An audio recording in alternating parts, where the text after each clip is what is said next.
les sea un poquito más leve. Avísenme cuando...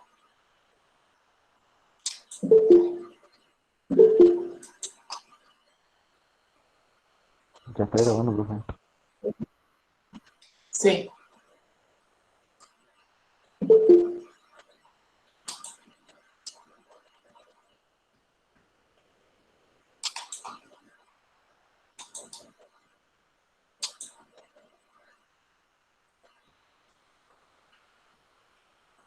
Esperen un segundito porque esto tarda un poquito.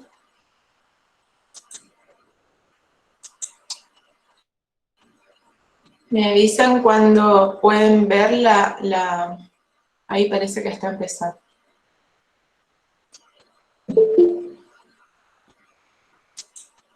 ¿Ven ustedes mi pantalla de los PowerPoint o no todavía? No, todavía. Ahora sí. Sí, profe. Ahí se ve. ¿Sí? ¿Ven? ¿Ahí están viendo? Sí, se ve, Sí, se ve. La profe. diseminada. Sí, profesora. ¿Sí? Bueno. Chicos, si les parece, vamos a hacer como hicimos el otro día. Yo les paso las diapos raudamente, digamos, para que ustedes se ubiquen. Si ustedes tuvieron la oportunidad de escuchar los audios de PowerPoint o leer el Word, seguramente les va a resultar más sencillo. Entonces, les paso un poquitito. ¿Están viendo sin problema todos? Porque yo no los dejo de ver a ustedes ahora. Bueno, esta es la clase de la unidad 2 del día de la fecha, donde nos vamos a enfocar solamente a observar los átomos, pero en el núcleo. Lo que a ustedes les tiene que quedar claro es que lo que le da la identidad a un átomo es el núcleo del átomo. Mientras el núcleo no varíe, ese átomo sigue siendo ese átomo. Lo que le pase con los electrones es otra cosa, pero para que siga siendo ese átomo, ese es un concepto que les tiene que quedar bien claro a ustedes. A ver.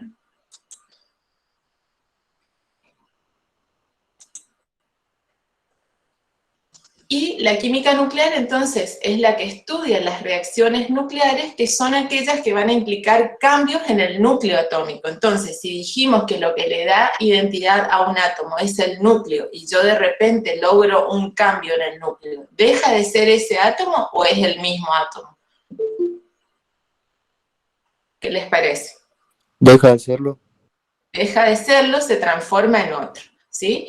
Y lo que tienen de interesante estas reacciones es que se van a liberar grandes cantidades de energía. Si ustedes leen un poquito o escuchan la explicación de la historia, cómo fue surgiendo el tema de la radiactividad, yo les sugiero que vean esta película que es fabulosa, que se llama Radioactiva, que es la historia, la vida de Madame Curie, o ustedes habrán visto, muchos de ustedes, la serie Chernobyl, o a los que les guste leer novelas, este libro se llama La ridícula idea de no volver a verte, es precioso. Por ahí leyendo o viendo una película o una serie van a aprender de manera un poquito más divertida lo que estamos tratando de dar en este tema. Entonces, cuando nosotros hablamos de núcleo atómico, vamos a hablar de dos cosas. Por un lado, de lo que se llama número atómico Z, y por otro lado, lo que se llama número másico A. El número atómico Z, ustedes lo que tienen que saber es que es el DNI de un átomo, porque me va a indicar, por definición, el número atómico Z es el número de protones que yo tengo en el núcleo de ese átomo.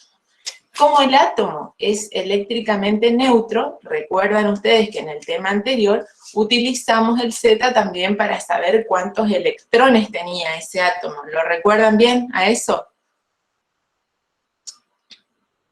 ¿Sí? ¿Se acuerdan que Sí, en el profe. tema 1 nosotros podíamos saber cuántos electrones tenía un átomo fijándonos en el número atómico Z, pero por definición el número atómico Z es el número de protones, y es lo que le da la identidad química, por eso les pongo ahí, es el DNI de un átomo. Un átomo que tenga ese número atómico, por ejemplo, decíamos el nitrógeno tiene número atómico 7, solamente el nitrógeno tiene número atómico 7, solamente el oxígeno tiene número atómico 8, ¿se entiende? No hay dos átomos que puedan tener el mismo número atómico. Y en base a ese número atómico es que están ubicados u ordenados todos los elementos que se conocen hasta ahora en la tabla periódica. ¿Recuerdan eso que vimos? Después en los grupos quedaban los elementos que tienen características similares y en los periodos elementos que van completando la primera capa, la segunda capa, la tercera capa. Entonces, esta diapo es la que ustedes les tienen que quedar sumamente claro. Cuando ustedes escriben un elemento cualquiera, que le vamos a llamar X, ¿sí? Cualquiera, arriba vamos a indicar el número másico, que es la suma de neutrones más protones. Recuerdan ustedes que nosotros dijimos que si bien el átomo es todo, el núcleo más la corteza con los electrones, la masa está concentrada en el núcleo, porque los que son pesados son los protones y los neutrones. Eso queda claro, ¿no es cierto? Y como subíndice vamos a indicar el Z, o sea, el número atómico, o sea, el número de protones. Nosotros podemos deducir cuántos neutrones tiene un elemento, un átomo, haciendo la diferencia entre el número másico y el número atómico. Y van a ver que está escrito en rojo, ahí arriba, número de nucleones, ¿lo ven bien? A igual a Z más N, entre paréntesis les puse número de nucleones. ¿Por qué? Porque los protones y los neutrones se pueden interconvertir, como vamos a ver ahora. Un protón se puede transformar en neutrón o un neutrón en protón. Por eso a veces genéricamente se los llama nucleones, los que habitan el núcleo atómico. De esto también hablamos un poquito la clase pasada. Dijimos que muchos átomos tienen lo que se llaman isótopos. Un segundito, por favor. Muchos átomos tienen lo que se denominan isótopos. Isótopos, iso significa igual, topos significa lugar. Van a ser variantes de un mismo átomo que obviamente tienen que tener el mismo Z porque es ese átomo, ¿cierto? Pero lo que puede pasar es que varíen en la cantidad de neutrones, entonces lo que va a variar es el número másico A. O sea, ¿qué son isótopos? Son variantes de un átomo que tienen el mismo número atómico, pero diferente número másico A, por lo tanto, difieren en la cantidad de neutrones. ¿Se entiende la diferencia? Sí, profe. En el caso del hidrógeno, por ejemplo, vamos a tener 3 isótopos conocidos. El más común, que es el protio, que tiene un protón y ningún neutrón. El deuterio, que tiene un protón más un neutrón. Y el tritio, que tiene un protón más 2 neutrones. El carbono, que todos los átomos de carbono obviamente tienen Z igual a 6, por eso están en la ubicación 6 de la tabla periódica, tiene 3 isótopos, el carbono 12, el carbono 13 y el carbono 14. Y el uranio tiene 2 isótopos conocidos, el uranio 235, que tiene propiedades radiactivas, y el 238, que no las tiene. Esto ustedes lo van a ver muy bien en el práctico, que es lo que se llama balanceo de las ecuaciones nucleares. Cuando ustedes expresen una reacción nuclear, van a tener que ir fijándose muy bien que a la izquierda de la flecha y a la derecha de la flecha, si nosotros sumamos todos los números másicos como superíndices, la suma de un lado de la flecha y de la otra tiene que ser igual. Al igual que si sumamos todos los subíndices, que están hablando de los Z, los números atómicos, también la suma a la izquierda de la flecha debe ser igual a la suma a la derecha de la flecha. Eso lo van a ver muy bien con los problemas, ¿sí? Pero ahí tienen un ejemplo para darse cuenta. Esto es otra cosa también que tienen que tener en claro, que van a ver según los distintos libros o los apuntes que hay distintas formas de nombrar al protón, al neutrón, al electrón, al positrón, ¿sí? Son distintas formas de expresar lo mismo, pero lo miran y lo van a entender muy bien. Siempre vamos a expresar como superíndice el número másico, como subíndice el número atómico. Bueno, ustedes me podrán decir, profe, ¿por qué si un átomo, si nosotros lleváramos el átomo al tamaño de un estadio de fútbol, usted me dice que el núcleo tiene el tamaño de una aceituna en el centro, y que en esa aceituna está concentrada toda la masa que tiene ese? Imagínense, eso es una expresión que en nuestra cabeza no cabe pensar que en un espacio tan pequeño yo pueda tener tanta cantidad de masa. ¿Cómo lo logramos? ¿Cómo yo puedo poner protones que tienen la misma carga en un lugar tan pequeño, si nosotros sabemos que cargas iguales tienden a repelerse? Eso en el núcleo se da por dos cuestiones. Una, por lo que se llaman interacciones nucleares fuertes, y otra, que la vamos a explicar ahora un poquito más adelante, lo que se llama proporción de neutrones y protones. Las interacciones nucleares fuertes, ustedes lo tienen que visualizar como que es una fuerza que trata de contrarrestar la repulsión que cabría esperar entre los protones. Los protones tienen carga igual, carga positiva, tienden a repelerse. Bueno, la interacción nuclear fuerte es una fuerza que actúa cuando partículas están muy próximas. Ya llega un punto que en vez de repelerse se atraen, ¿sí? ¿Se entiende? Es una fuerza que contrarresta esa repulsión que cabría esperar y que permite que en el núcleo yo pueda poner en un espacio tan pequeño, partículas cargadas positivamente.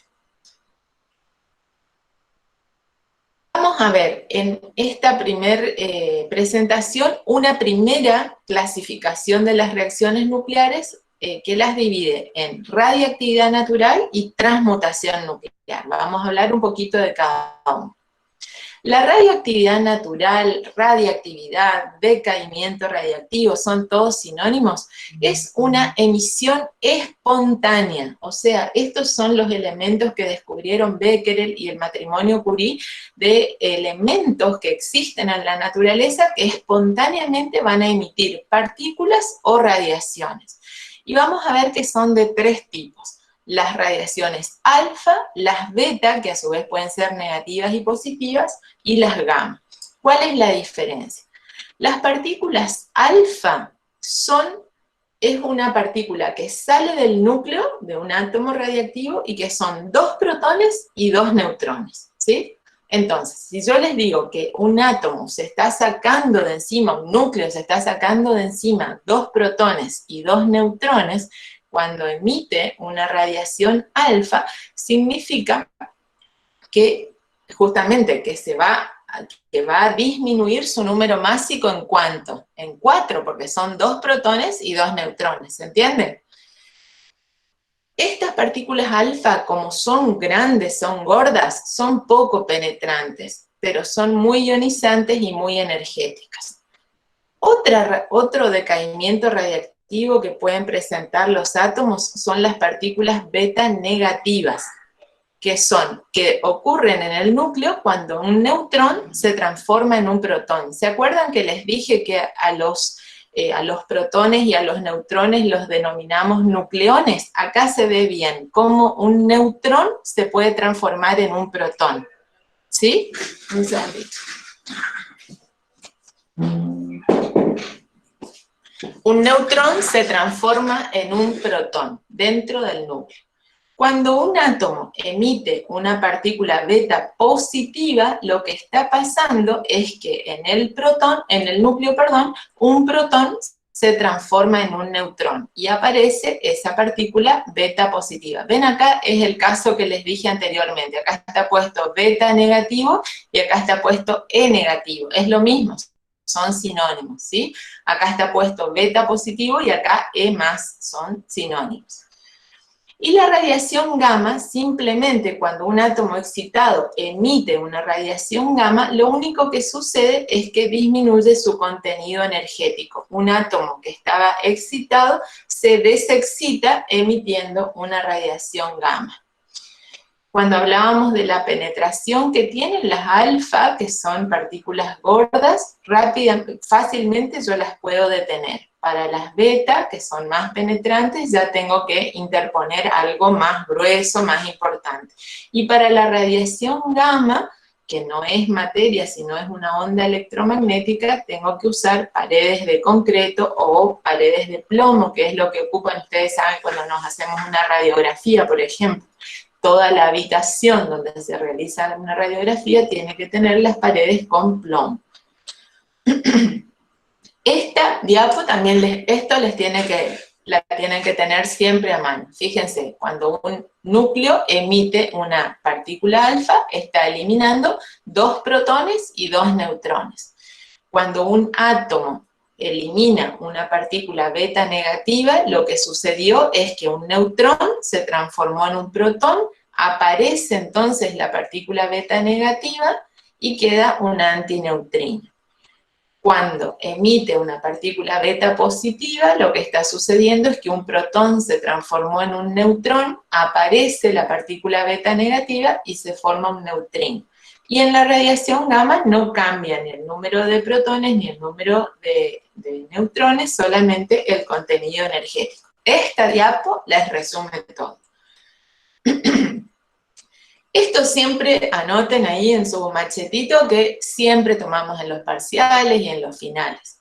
¿Qué sucede cuando un átomo emite una partícula alfa? ¿Sí? Si la partícula alfa eran 2 protones y 2 neutrones, cuando la emita, su número atómico va a disminuir 2 unidades, porque está emitiendo 2 protones, ¿se entiende?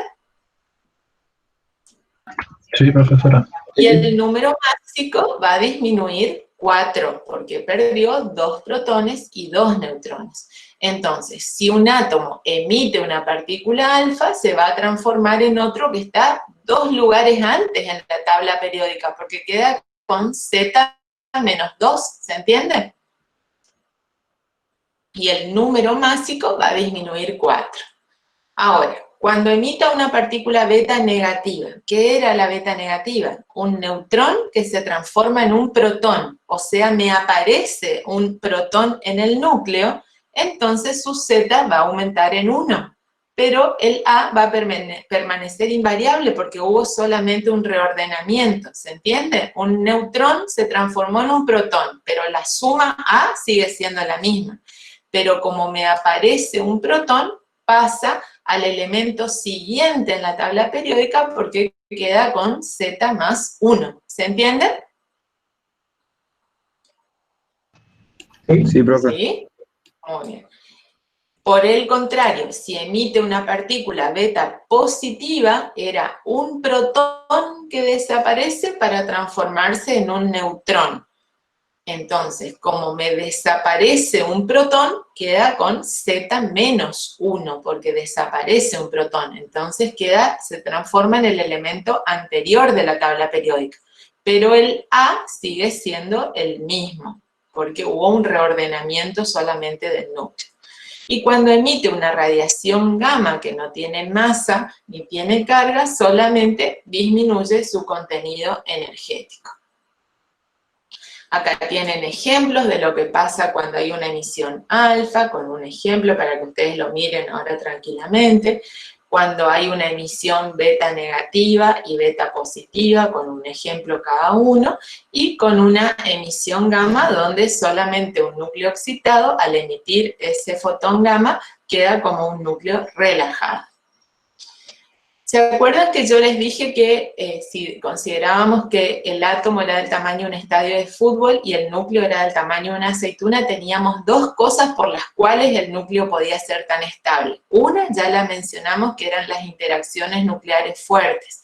Y otra es esto, que es la relación entre ven que acá está graficado en abscisas, la Z, o sea, el número de protones, y en ordenada, N, el número de neutrones. Cuando nosotros miramos en zetas bajos, o sea, en átomos chiquitos que tienen un número atómico bajo, vamos a ver, y ustedes cuando hagan los ejercicios van a ver que la cantidad de protones en general es igual o muy parecida a la cantidad de neutrones. Luego, a medida que vamos aumentando en la cantidad de protones, lo que se llama cinturón de estabilidad es lo que ustedes ven acá como una, no la línea recta a 45 grados, sino una escalerita negra, ¿la ven? Eso sería el cinturón de estabilidad. Todos los átomos que están ahí son estables, o sea, no son radiactivos. ¿Y cómo es la cantidad de neutrones con respecto a la cantidad de protones? ¿Es mayor o menor?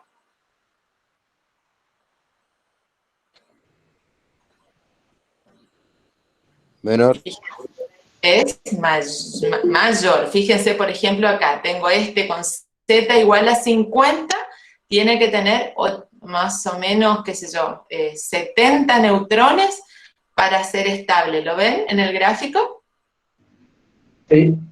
Eso se debe, los neutrones tienen la función justamente de meterse en el medio de los protones, colaborando con esas interacciones nucleares fuertes para que los protones ya no se repelan, porque son demasiadas partículas metidas en un espacio muy chiquitito. Pero si ustedes ven, a partir de Z igual a 82, ya no hay cantidad de neutrones que puedan resolver el conflicto ahí en el núcleo, todos los elementos son radiactivos. En la naturaleza existen átomos que son radiactivos que van a ir decayendo a otros átomos hijos y estos a su vez a otros y a otros y a otros hasta que se llegue a un elemento estable, hasta un isótopo estable. Estas son las 3 series que existen en la naturaleza y ustedes van a ver que existe un parámetro que se llama tiempo de vida media, que es un parámetro que sirve para ver cuánto dura en la naturaleza un elemento radiactivo. Hay algunos, como el uranio 238, que duran millones de años. En cambio, otros, como el polonio, que duran apenas, son muy fugaces, ¿sí? Dijimos entonces, si recuerdan al comienzo de la presentación, que íbamos a hacer una primera clasificación donde a la radiactividad la íbamos a dividir en 2 partes. Una eran las emisiones radiactivas o radiación natural, que es lo que estuvimos viendo, las alfa, las beta y las gamma. Y el segundo grupo es lo que se llama transmutación nuclear. ¿Qué significa transmutación nuclear? Lo que yo voy a hacer es bombardear un núcleo con algo, con neutrones, con protones o con otros núcleos, para que ese átomo absorba esa partícula y se transforme en otro. ¿Sí? ¿Se entiende la diferencia? En uno espontáneamente eliminaba partículas, ahora al contrario, yo lo bombardeo con partículas para transformarlo en otra cosa. Siempre yo... digamos, como hay cambios en el núcleo, se transforman en otros elementos diferentes. Esto ocurre naturalmente en la atmósfera, la transmutación natural existe en la atmósfera cuando los neutrones que provienen del Sol inciden sobre el nitrógeno y se produce en nuestra atmósfera carbono 14. Y la transmutación artificial es la que hizo Rutherford también y permite, digamos, ¿cuál es el objetivo de esto? Muchos elementos, digamos, radiactivos, los que tienen Z bajo, no son radiactivos, pero yo puedo lograr que sean radiactivos bombardeándolos con protones, con neutrones, con lo que sea. Eso mucho se ocupa en medicina nuclear. Ustedes alguna vez habrán visto a algún familiar que tuvo cáncer o algo, darle una bomba de cobalto o hacerle un rastreo corporal total con tecnecio, con yodo. Alguna vez se escucharon hablar de eso. Son nucleídos que se preparan industrialmente para algún fin. ¿Se entiende entonces la diferencia entre lo que es el decaimiento natural y una transmutación nuclear? Profe, ¿Sí? ¿por qué los isótopos inestables tienden a decaer? Justamente porque buscan, siempre en la naturaleza, los átomos y las sustancias buscan tener el menor contenido energético posible. Si sacándose de encima esa radiación en forma de partícula o en forma de contenido energético disminuyen su contenido energético, lo van a tratar de hacer, ¿entendés? Algunos átomos no son radiactivos, otros sí, porque tienen alguna inestabilidad nuclear, ya sea porque tienen muchos protones y muchos neutrones, o ya sea porque los bombardea con algo, lo que sea, que inestabiliza ese núcleo, y ese núcleo siempre busca pasar a un estado energéticamente más favorable. ¿Se entiende? Sí, profe. ¿Sí?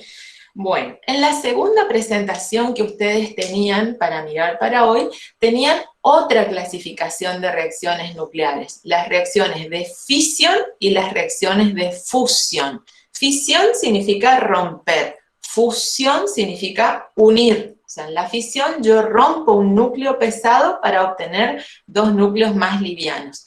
Y en la fusión, por el contrario, yo uno núcleos livianos para formar un núcleo más pesado. Ambas pueden ser naturales o inducidas, y las inducidas a su vez podrán ser controladas, o sea que yo las ocupe con algún fin pacífico, o no controladas, como vamos a ver. Vamos primero al primer grupo, lo que es la fisión nuclear, o sea, romper un núcleo pesado de alguna manera para obtener dos núcleos más livianitos. Y eso me va a liberar partículas o radiaciones. La fisión nuclear puede ser espontánea, que es lo que ya vimos, la radiactividad natural es una forma de fisión nuclear espontánea, porque ocurre en la naturaleza sin la intervención humana, es lo que vos me estabas consultando. ¿Por qué ocurre? Ocurre porque tratan de bajar su contenido energético. Entonces, un nucleído emite partículas alfa, betas, positivas o negativas, o rayos gamma. Pero es más interesante aún la fisión nuclear inducida, o sea, yo obligo a un átomo a romperse y a formar dos átomos más pequeños. ¿Cómo lo hago? Lo que tengo que hacer primero, en un paso previo, es bombardear ese núcleo, por ejemplo, con neutrones. Cuando yo a un núcleo lo bombardeo con neutrones, logro que se inestabilice ese núcleo porque está entrando al núcleo una partícula que antes no pertenecía a ese núcleo.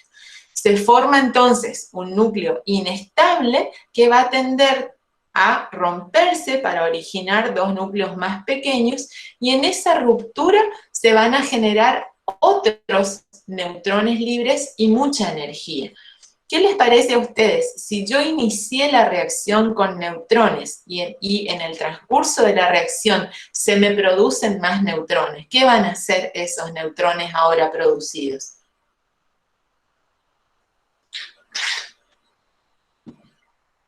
Más reacciones. Una reacción en cadena. Exacto. Esos neutrones que se generaron ahora in situ en la reacción van a reiniciar esa reacción, van a empezar a golpear a otros núcleos y van a provocar una reacción en cadena. Y esa reacción en cadena me va a liberar una gran cantidad de energía. Esa fisión nuclear yo puedo hacerla de tal manera que yo la pueda controlar la energía que voy a producir. Y eso es el fundamento de los reactores nucleares. En un reactor nuclear, yo lo que hago es, de manera controlada, ahora lo vamos a ver, obtener elementos radiactivos que los puedo ocupar como combustible, o por la energía que producen esas reacciones controladas, producir energía eléctrica en las centrales nucleares. La primera fisión nuclear inducida controlada fue esto que figura ahí como pila de Chicago. Lo que se hizo fue bombardear el uranio 235, que no es el más abundante en la naturaleza, el más abundante es el 238, este lo tengo que preparar. Lo bombardeé con un neutrón, inestabilicé ese núcleo y lo obligué a romperse en dos más chiquitos. El uranio inestable que se formó se rompe y me da bario y kriptón. Y fíjense cuántos neutrones se producen de esa reacción. 3. O sea, yo empecé con 1 y se producen 3. Y esos 3 ahora están disponibles para seguir rompiendo otros átomos. Este es el fundamento de los reactores nucleares para obtener energía. Lo que pasa es que necesito varios requisitos, no es tan sencillo. Necesito moderadores como grafito o agua pesada, por ejemplo, porque estos neutrones que se producen son muy rápidos y no son buenos para impactar sobre otros núcleos de uranio. Entonces los tengo que enlentecer y eso lo logro con agua pesada, agua con deuterio o con tritio. Tengo que tener barras de control para que absorban 2 de los neutrones generados. Me voy quedando con 1 nomás para que sea justamente una reacción controlada. Tengo que calcular cuánto uranio yo necesito. Ese uranio, obtenerlo no es tan sencillo, se lo enriquece a partir del uranio 238 natural. Y todo esto tiene que estar muy aislado para que yo no contamine el ambiente con radiactividad. En la Argentina todo esto está muy regulado por la Comisión Nacional de Energía Atómica, obtenemos uranio enriquecido, obtenemos agua pesada, y también tenemos centrales nucleares como las de Atucha, por ejemplo, o la de Carem que se está produciendo, que producen energía eléctrica a partir de la energía nuclear. Y comparamos acá qué tiene de bueno y malo obtener energía eléctrica a partir de una reacción nuclear, todas sus ventajas frente a las desventajas. Entonces, ustedes lo leen ahora bien, obviamente es algo más limpio, que no contamina, pero producirlo lleva, o sea, no contamina si está todo muy bien controlado, pero podrían, si bien los accidentes son poco probables, si existiera un accidente, las consecuencias, ya saben ustedes, podrían ser muy catastróficas. Y el segundo tipo era la fisión nuclear inducida no controlada. Hace un par de días se cumplieron 75 años de la bomba de Hiroshima y la de bomba de Nagasaki, que se liberaron 3 días después. Ustedes saben la cantidad de muertes que produjeron, el desastre que generaron. Vamos entonces, hablamos de la fisión, ahora vamos a la fusión. ¿Qué era la fusión? Unir 2 átomos pequeños para formar un átomo más pesado. El tema que sucede acá es que si yo pudiera pesar lo que pesa el átomo que se forma, su masa es menor que la suma de las masas de los 2 elementos livianitos que se unieron. Y ustedes saben que nosotros decimos, si sumo la masa de uno con la masa de otro, por la ley de conservación de masa, voy a obtener la misma masa, pero estoy obteniendo menos masa.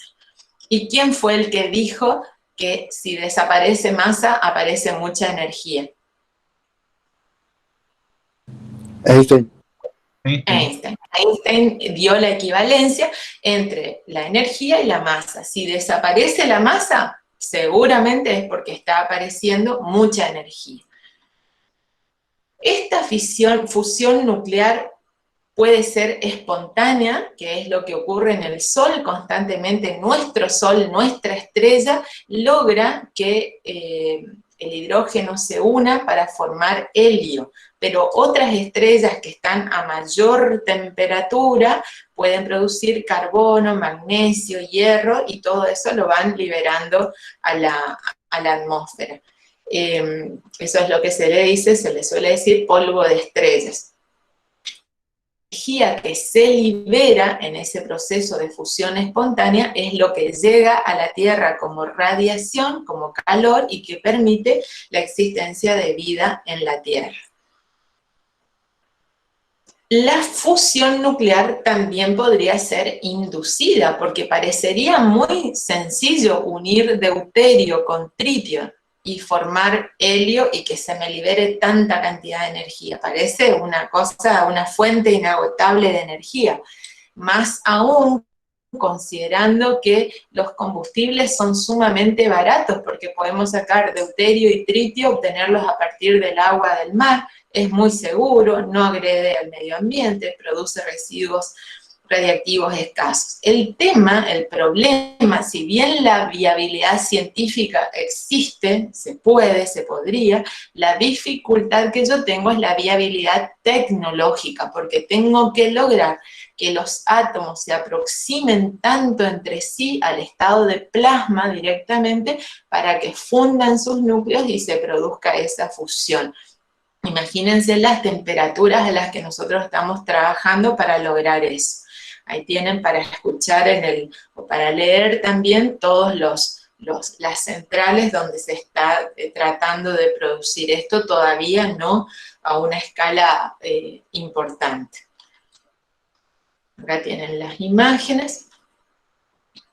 Y lo que podría ser una fusión nuclear inducida pero no controlada es lo que se llama bomba de hidrógeno. La bomba de hidrógeno tiene dos partes. Por un lado, en sí misma la energía, la fusión donde nosotros fundiríamos deuterio y tritio, ¿sí? Pero lo que se usa es tener aparte una bomba de fisión, ¿sí? Como las que vimos hoy, de uranio o de plutonio. Al producirse esa fusión, se liberaría la energía suficiente para que después se pueda producir la fusión y luego la fusión producir la energía. La energía nuclear tiene numerosísimas aplicaciones, ¿sí? En todas estas que ustedes lean, en medicina, es una cosa que se utiliza muchísimo, bueno, lo leen y obviamente la obtención de electricidad. Una de las utilidades que todos conocemos muy bien es lo que se usa como técnica para saber la edad de algo, ¿sí? La datación con carbono radiactivo. Habíamos dicho que el carbono 14 se forma en la naturaleza por la acción de los rayos cósmicos sobre el nitrógeno de la atmósfera. Parte de ese carbono 14 se va a desintegrar, pero parte forma dióxido de carbono radiactivo, que lo toman las plantas para hacer la fotosíntesis y luego los animales comen esas plantas y van a exhalar dióxido de carbono. Entonces hay un equilibrio dinámico entre la desintegración y la renovación. O sea, en un espécimen cualquiera siempre hay una proporción constante de carbono 14 y carbono 12. Pero cuando ese animal muere, solamente el carbono 14 desintegra, ya no lo incorpora. Entonces a Libby se le ocurrió que se podía calcular el tiempo que un espécimen desintegró su carbono 14 sin renovarlo. En las muestras recientes, la relación, en nosotros por ejemplo, la relación que tengamos de átomos de carbono 14 versus la cantidad de carbono 12 es 1 de carbono 14 por cada 10 a la 12 de carbono 12, o sea, muy poquito de carbono 14 con mucho, obviamente, de carbono 12. Pero en las muestras antiguas esa proporción es mucho menor, digamos, tendremos, supongo, no sé cuánto, eso justamente decae según los años, tenemos menos de una partícula de carbono 14 por cada 10 a la 12 de carbono 12. Y eso es lo que se ocupa para calcular la edad. Se toma una muestra de eso, se lo calcina, digamos, luego se mide la proporción carbono 12, carbono 14, y con un contador de radiación, y se puede calcular la edad.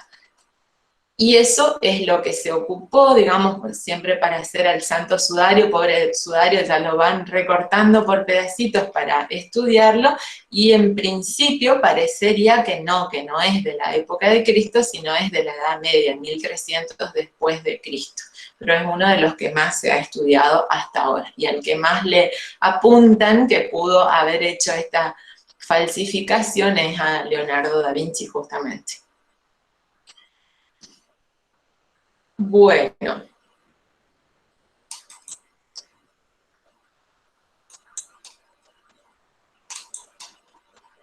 Ahí dejo de compartir. ¿Estamos, chicos? ¿Se entiende más o menos el tema este? Sí, profe. Sí, profe. Sí, profe, se entiende. Profe. Sí, profe, se Profe, entiende. tengo una consulta. Sí, Profe, vamos ¿me haciendo de puede, a uno, entonces, escucha, decime. ¿me puede explicar qué eran los neutrinos? Que no Los entendí muy neutrinos. bien. Sí, cuando vos tenés, cuando tenés una emisión beta negativa, por ejemplo, es un neutrón que se transforma en un protón, ¿sí? Ese espacio que queda donde antes estaba el neutrón se llama antineutrino. No importa, nosotros no lo vamos a estudiar, digamos, es como la cicatriz que queda después de que un neutrón se transformó en un protón. Por el contrario, cuando un protón se transforma en un neutrón, aparece un neutrino que es como el espacio para ubicar a ese neutrón que se generó. No importa, es un reordenamiento nuclear que ocurre. Lo único que nosotros les pedimos es que ustedes digamos, razonen qué pasa cuando de un protón pasa a un neutrón, el número atómico disminuye, pero el número másico queda igual. Y cuando un protón pasa a un neutrón, hoy que les dije protón pasa a neutrón, ahora neutrón pasa a protón, el número atómico aumenta, el número másico queda igual, ¿sí?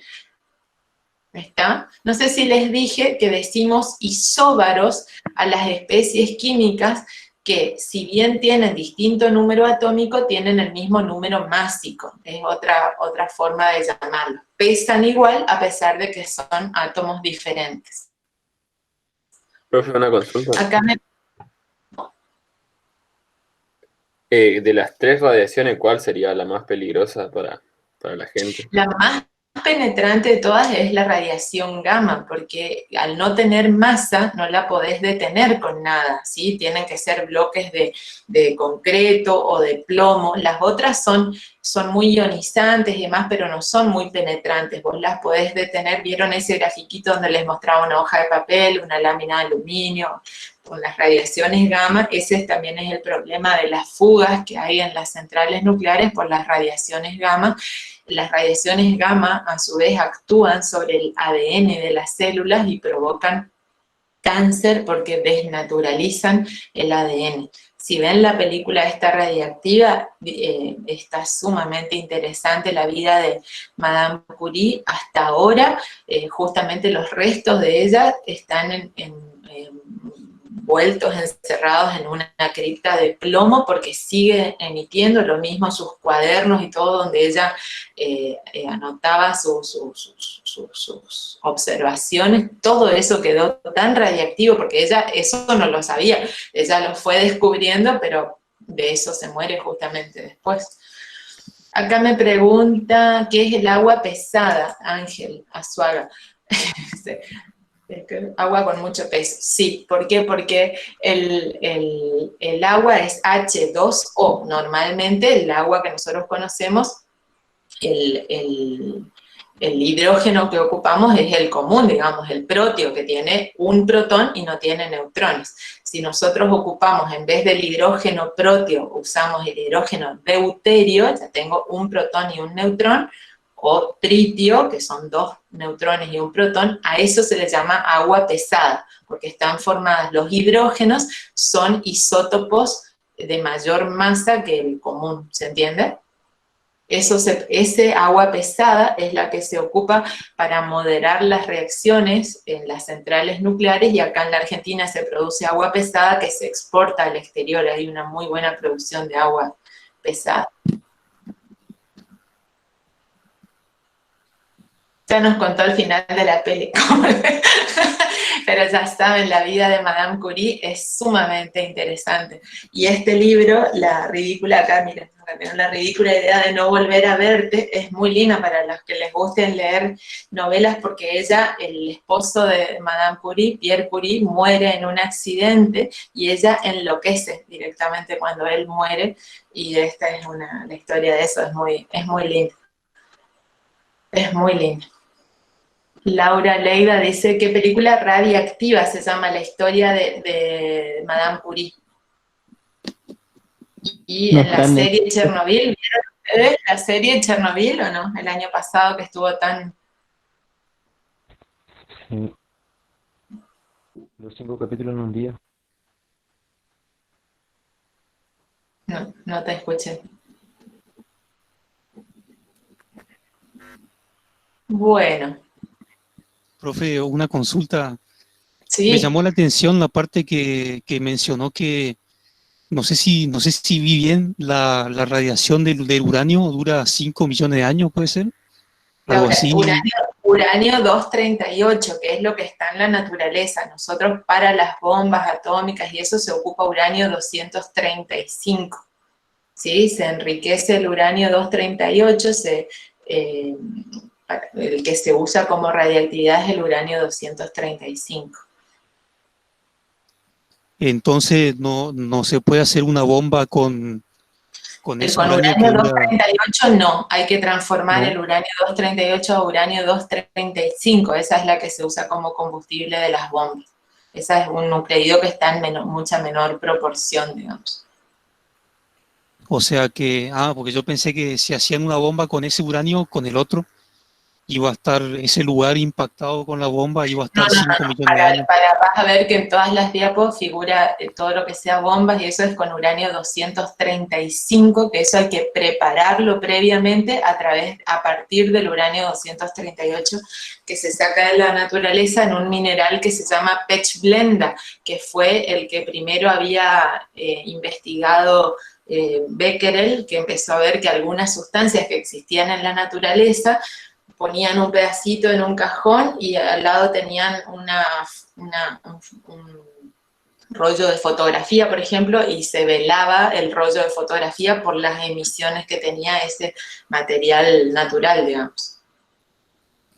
O sea que no hay posibilidades todavía de que una bomba explote, por ejemplo, y quede millones de años la radiación ahí matando gente, por así decirlo.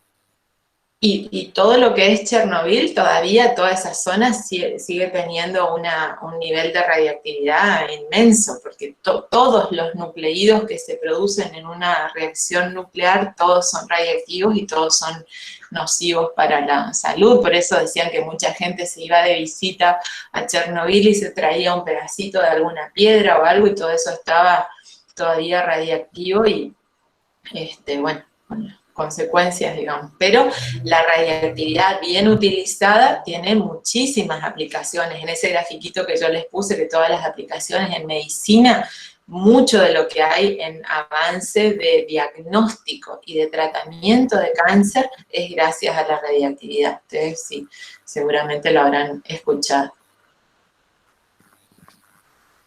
O sea que todavía tiene que pasar unos cuantos millones de años en Chernobyl para que se pueda volver a habitar. Seguramente, no sé cuántos, pero sí, eso va a quedar, y fíjense que la gente, por ejemplo, que vivía en Chernobyl, mucha gente tuvo cáncer de tiroides, porque la tiroides es un órgano que capta el yodo, y como en esas centrales se producía entre los distintos nucleídos yodo radiactivo, la tiroides de esa gente captó el yodo radiactivo y mucha gente tuvo cáncer de tiroides, aparte amén de las distintas mutaciones y cánceres de distinto tipo, sí.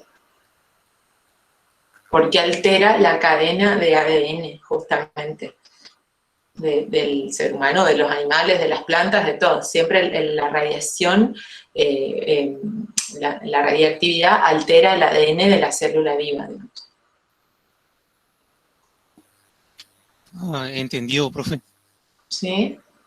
La Sí. verdad que a mí o sea, te da cierto miedo, ¿viste? Porque uno dice, tantos años dura una radiación Así tan... mismo, pero bien producida y bien controlada, ven ustedes que la posibilidad de producir energía eléctrica, de hecho hay muchas ciudades que su producción de energía eléctrica es basada en estas centrales nucleares, digamos, que producen energía eléctrica a través de reacciones nucleares controladas.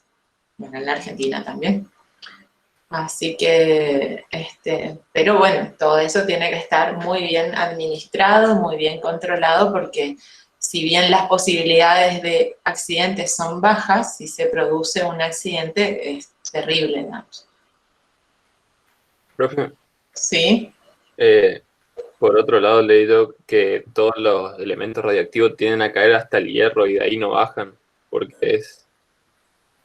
Vas a ver, bueno, justamente en esas series radiactivas que yo les mencioné, todos van decayendo hasta, o sea, todo, ¿qué significa decaer? Significa que los núcleos se reordenan, perdiendo energía, perdiendo partículas, lo que sea, hasta que llegan a un nucleido que ya es estable, y ahí quedan.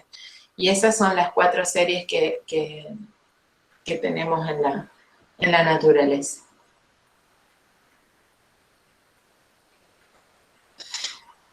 Y bueno, ahora ustedes cuando hagan el práctico de la parte de problemas los viernes, cada uno en sus grupos, van a ir haciendo muchos de estos ejercicios. Ejercicios donde van a ver la radiactividad natural, o sea, la emisión radiactiva, y van a aplicar las leyes de Soddy, van a ver qué le pasa al Z, qué le pasa al A y demás. Y después van a hacer lo que se llama transmutación. Cuando yo tengo un nucleido, lo bombardeo, qué sé yo, con neutrones, con lo que sea, en qué se transforma.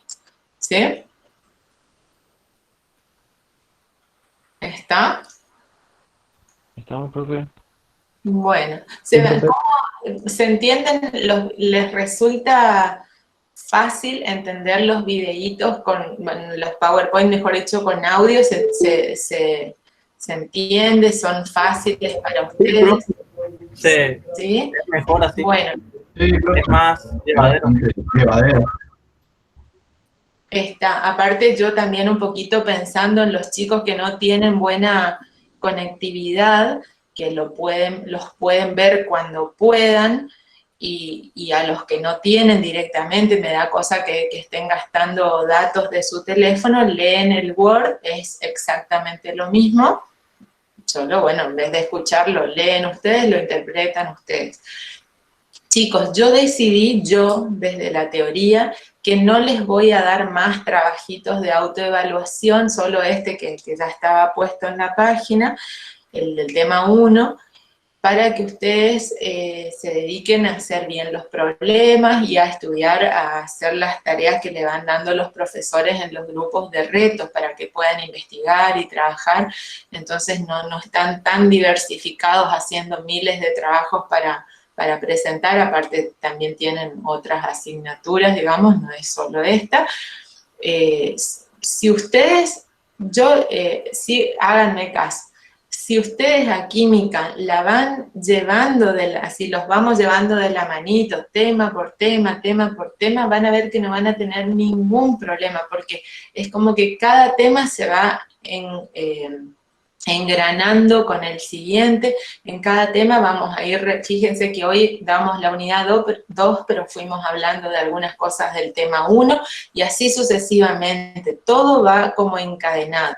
Y siempre tengan en su cabeza que nosotros estamos dando química porque queremos que ustedes entiendan las propiedades y las utilidades de los diversos materiales que van a ocupar en la ingeniería. A mí no me interesa que ustedes sepan un átomo, que se dediquen a estudiar exhaustivamente un átomo, pero sí entiendan qué propiedades tiene el acero, qué propiedades tiene la madera, qué propiedades tienen los plásticos, y para saber eso es porque están sabiendo lo otro, ¿se entiende? O sea, no es mi idea como profesora de química para ingeniería que ustedes hagan el estudio exhaustivo de la química. Lo que ustedes tienen que estudiar son las propiedades de los materiales de uso en la ingeniería, que tienen su fundamento en estas cuestiones microscópicas de la química. Pero lo que importa es que ustedes sepan, si ustedes en un final no saben lo que es el cemento, lo que es el concreto, lo que es el acero, eso es lo que a mí me interesa, porque eso es lo que ustedes como ingeniero necesitan saber. ¿Se entiende? ¿Está? Sí, profe. ¿Sí? Acá dice Eugenia, dice yo la teoría todo ok, pero no me gusta la parte de que no se dicten clases de práctica. Bueno, chicos, si ustedes hablan, digamos, al ser tantos alumnos ustedes, necesitamos tenerlos en comisiones, y van a ver que las profesoras de práctico, Eugenia, la que no sé cuál te tocó a vos, las tres chicas son muy accesibles, Graciela, Liliana y Cecilia, le pueden algo que no entiendan, le preguntan, ellas les van a explicar porque son muy didácticas, muy aplicadas con sus clases, así que esto es un poco para adecuarnos al momento, con la pandemia, con la lejanía de ustedes, con que muchas veces no tienen conectividad, porque imagínense que un chico que no tiene buena conectividad y nosotros le tenemos que dar una clase en vivo, el chico que no tiene buena conexión se la pierde, ¿me entienden? Tenemos que tratar de hacer lo que sea mejor para todos. Y después los casos particulares los vamos viendo. Nosotros estamos para resolverles los problemas a ustedes, así que no duden en consultarnos cuando algo no entiendan, cuando necesiten, estamos para eso, ¿sí? Después alguien me preguntaba, Oscar Esteves, que el tema de los retos. Oscar, lo que vas a tener que hacer es ingresar al aula virtual, matricularte, que te enseñen ahí tus compañeros, y te van a asignar un grupo. Hacelo a la brevedad porque ya están todos los grupos divididos, ¿sí? Para que te incorporen a alguno de los grupos y digamos, te puedas empezar a trabajar. Son como retos, son grupos, van a trabajar temáticas de la ingeniería referidos al puente Chaco Corrientes, son 18 grupos distintos, y bueno, a fin de año trataremos de hacer alguna presentación de eso. Por ahora, algo más, un poquito más de bibliografía, digamos. No sé si la presentación, más allá de lo virtual, podamos llegar a encontrarnos alguna vez, pero ojalá que sí. Sería bueno. ¿En qué momento empezaríamos con los grupos a trabajar con el material? Comuníquense cada uno con su profesor tutor. Todos tienen un profesor tutor donde trabajan con los retos, que estaban formando los grupos de WhatsApp y demás. Así que tienen que hablar cada uno con su profesor de reto. ¿Sí? Chicos, acá Adrián Muchut me dice, sería bueno que dentro de cada unidad abran un lugar para hacer preguntas. Ustedes tienen los foros sociales, las preguntas que necesiten hacer, las pueden hacer, o al profe de práctico, o me la preguntan a mí la clase siguiente de teoría. Yo por eso, me gustó más, si bien yo les hago una pequeña presentación del tema, me gusta más que ustedes acá en la clase que nos encontramos los martes, justamente me hagan las preguntas de las cositas que no entendieron, sea de este tema, del tema anterior o del que sea, ¿sabes, Adrián? Pregúntame sin problema porque para eso estamos. ¿Está? ¿Está? Bueno, chicos, este tema de radiactividad es un poquito complejo, digamos, pero si ustedes se ponen un poquito con lápiz y papelito a practicar, cuando hagan los ejercicios lo van a entender bien porque es muy matemático, digamos, no tiene nada raro. ¿Está? Bueno, chicos, ¿alguna consulta más? Pero ya les digo, ustedes si cuando van estudiando, cuando van escuchando, previo a una clase o posteriormente se les plantea alguna duda, la anotan y nosotros nos vamos a ir encontrando todos los martes, así que me consultan nomás, no importa que no sea del tema que estamos dando ese día. Acá me pregunta Ezequiel Monzón, hay una pregunta de la autoevaluación que era la masa relativa promedio. Eso, claro, nosotros no lo vimos acá, pero pasa lo siguiente, si ustedes se fijan en la tabla periódica, van a ver que yo les dije que el número másico es la suma de protones más neutrones, ¿cierto? Y ustedes lo van a equiparar al número entero más próximo que tenga a ese número decimal. ¿Por qué es con decimales? Si yo digo es la suma de protones más neutrones. Pasa que justamente cada átomo puede tener isótopos. Y esos isótopos están en distinta abundancia. Entonces hay un isótopo, supónganse el deuterio, que es el más abundante, que tiene un número másico 1, el proteo. El deuterio tiene número másico 2, pero es menos abundante, y el tritio, número másico 3, pero es menos abundante. Entonces, de ese promedio, no promedio, sino de la proporción, tal aporta el tanto por ciento de tanta masa, más el tanto por ciento de tanta masa, más el tanto por ciento de tanta masa, de esa suma surge el verdadero número másico. Pero bueno, no le den tanta importancia a eso, les explico nomás. Se entiende, por ejemplo, yo no tengo acá el problema, pero si ustedes le dicen que un elemento tiene 3 isótopos, el primero tiene un 20% de tal número másico, más el 60% de tal número másico, más el 20% de tal número másico, si hacen ese cálculo matemático, les sale el número másico real, que después ustedes lo van a equiparar al número entero más próximo para hacer los ejercicios, digamos, pero el número másico real está dado por los distintos isótopos que componen ese átomo, a su vez cada uno con su proporción isotópica. ¿Se entiende? ¿Quién me preguntaba eso? Ezequiel Monzón.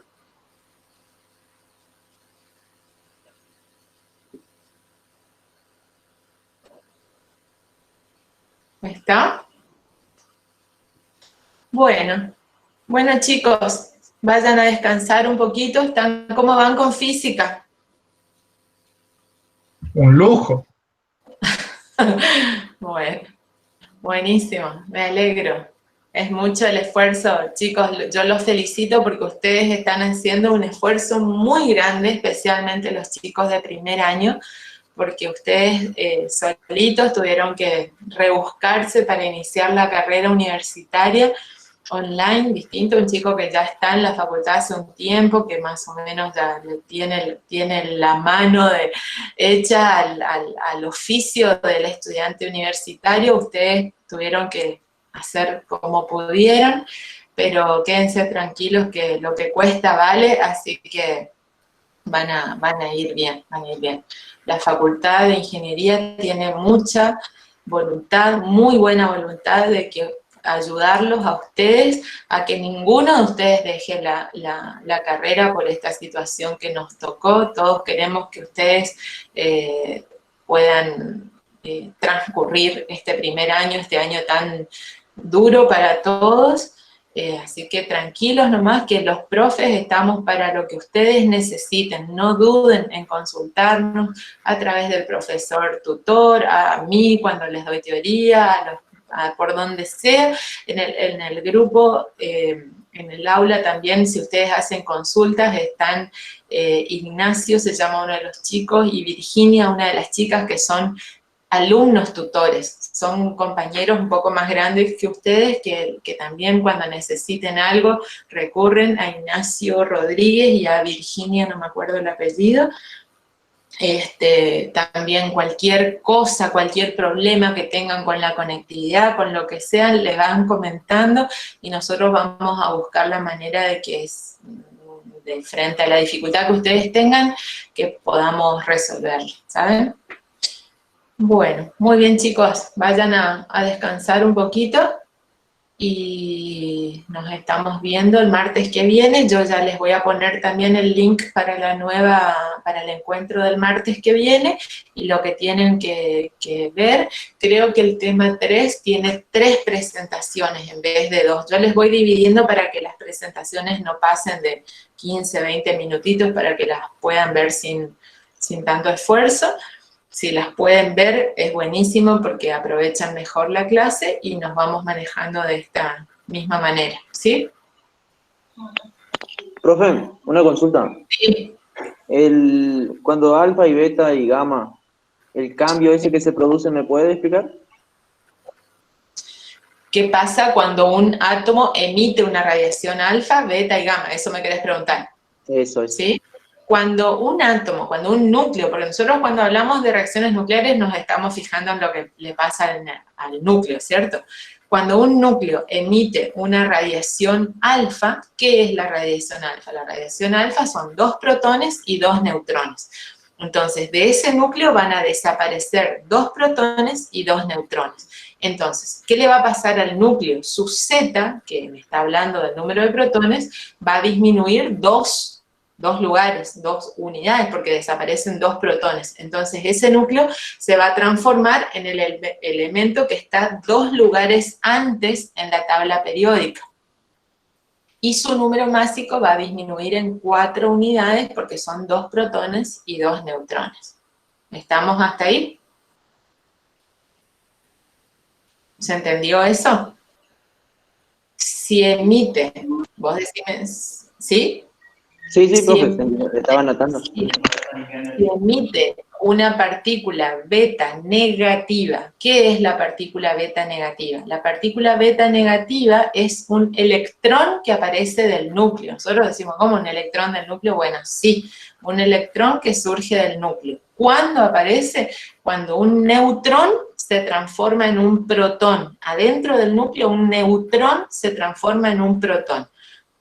Entonces, si me aparece un protón, significa que el número atómico va a aumentar 1, pero el número másico sigue siendo el mismo, porque simplemente un neutrón se transformó en un protón, y el número másico no varía. Cuando emite una partícula beta positiva, ¿qué está pasando? Un protón se transforma en un neutrón, entonces me desaparece un protón, por lo tanto el número atómico disminuye 1, y el número másico queda igual porque se transforma solamente en un protón, en un neutrón, pero la suma sigue siendo la misma. Y cuando emitimos una radiación alfa, decimos radiación porque no tiene masa ni carga, simplemente un átomo excitado pasa a ser, un núcleo excitado pasa a ser el mismo núcleo, con el mismo Z y el mismo A, solo que con menor contenido energético. Y eso. ¿Sí? ¿Sí? En la clase queda grabada y se publica en el aula, ¿no? Sí, el otro día, ahora la voy a terminar de grabar y después le voy a decir a Ignacio que la suba. Lo mismo bueno, se la subimos. Pienso que quizás a ustedes les es más cómodo escuchar directamente las presentaciones, pero si les sirve la clase grabada, se la dejamos también, no hay problema. Ahí me pregunta Néstor Jara, ¿no va a tomar más autoevaluaciones? Yo no voy a tomar, de teoría no les voy a tomar más autoevaluaciones, solo si les dan las profesoras de problemas, sí. Yo de teoría decidí no tomarles más para que ustedes tengan tiempo de sentarse a estudiar y darle, sí, hablen mucho con sus tutores de los grupos de reto para ir ya estudiando, preparando sus temas de los retos, ¿sí? Voy a terminar de grabar ya para que